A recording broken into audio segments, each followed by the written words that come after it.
ये वीडियो देखकर लगता है ये सीन किसी हॉरर मूवी का। भगदड़, अफरा तफरी, घुसपैठ के लिए ये पूरा हुजूम हर हथकंडे अपना रहा। अगर इन्हें छूट दे दी जाए तो पूरे मोरक्को को स्पेन में घुसपैठ करा देंगे। इन्हें स्पेन के साथ लगे समुद्री और जमीनी सीमा की कोई परवाह भी नहीं। इस बोट पर देखिए सवार होने की कैसी मारामारी है। कोई टायर के ट्यूब में हवा भरकर उसकी सवारी कर रहा है, तो कोई धक्का मुक्की कर सबसे पहले पहुंचने की कोशिश में सामने वाले को धक्का दे रहा है, धकेल रहा है। इस हुजूम के बड़े हिस्से ने बॉर्डर की बाढ़ पर चढ़कर स्पेन में अवैध तरीके से घुसने की कोशिश की। ये पूरा हुजूम है मोरक्को का, बल्कि यूं कहें मोरक्को के मुस्लिम कट्टरपंथियों का, जिन मानव तस्करी से जुड़े लोगों ने स्पेन में अवैध तरीके से बसाने का ठेका लिया। ये कट्टरपंथी स्पेन के घरों में घुस रहे हैं। उन्हें रोकने के लिए स्पेन को आर्मी तैनात करनी पड़ी है, और ये सब कुछ हुआ स्पेन के एक कोर्ट के फैसले की वजह से। पिछले महीने स्पेन के सुप्रीम कोर्ट ने एक फैसला सुनाया था, जिसके तहत समुद्र में पकड़े गए प्रवासियों को तुरंत वापस मोरक्को नहीं भेजा जा सकता। अब इसी का मानव तस्करों ने फायदा उठाया। मानव तस्करी करने वाले गिरोहों ने इस अदालती फैसले का फायदा उठाकर अचानक हजारों लोगों को बॉर्डर पार करने के लिए उकसाया।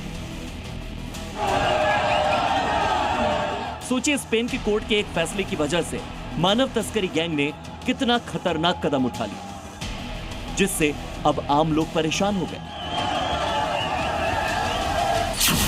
रिपोर्ट्स के मुताबिक 3000 से ज्यादा की संख्या में ये अवैध प्रवासी हैं, जो समुद्र के रास्ते स्पेन में दाखिल हो गए। ये स्पेन का उत्तरी अफ्रीकी क्षेत्र स्यूटा है, जो मोरक्को की सीमा से लगा हुआ है। इतनी बड़ी संख्या में मुस्लिम कट्टरपंथियों के घुस जाने से स्पेन की स्थिति चरमरा सी गई। हालत स्थानीय सुरक्षा बलों और पुलिस के नियंत्रण से बाहर है। मोरक्को से बड़ी संख्या में अवैध प्रवासियों के स्पेन के शहर स्यूटा में प्रवेश करने के बाद वहां इमरजेंसी घोषित कर दी गई। स्यूटा के क्षेत्रीय प्रेसिडेंट जुआन जीसस विवाज ने इस स्थिति को मानवीय और राष्ट्रीय आपातकाल बताया। इस पर काबू करने के लिए अतिरिक्त पुलिस बल, संसाधन और जरूरत पड़ने पर आर्मी की मदद भी मांगी गई।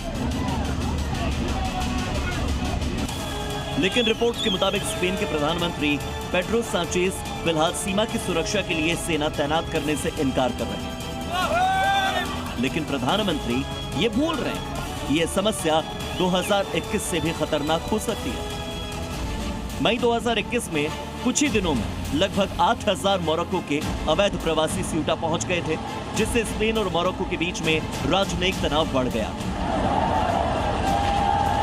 हाल ही के वर्षों में स्पेन ने इन एन्क्लेव की सुरक्षा बढ़ाने के लिए निगरानी व्यवस्था मजबूत भी की, सीमा पर बाड़ और बाउंड्री को दुरुस्त किया, मोरक्को के साथ द्विपक्षीय संबंध पहले से बेहतर किए। लेकिन बावजूद इसके मानव तस्करों का गैंग लोगों को सीमा पार कराने की कोशिश में जुटे हुए। इससे खतरा स्पेन में अराजकता और अपराध में बढ़ोतरी का भी मंडराने लगा। Bureau report, C media.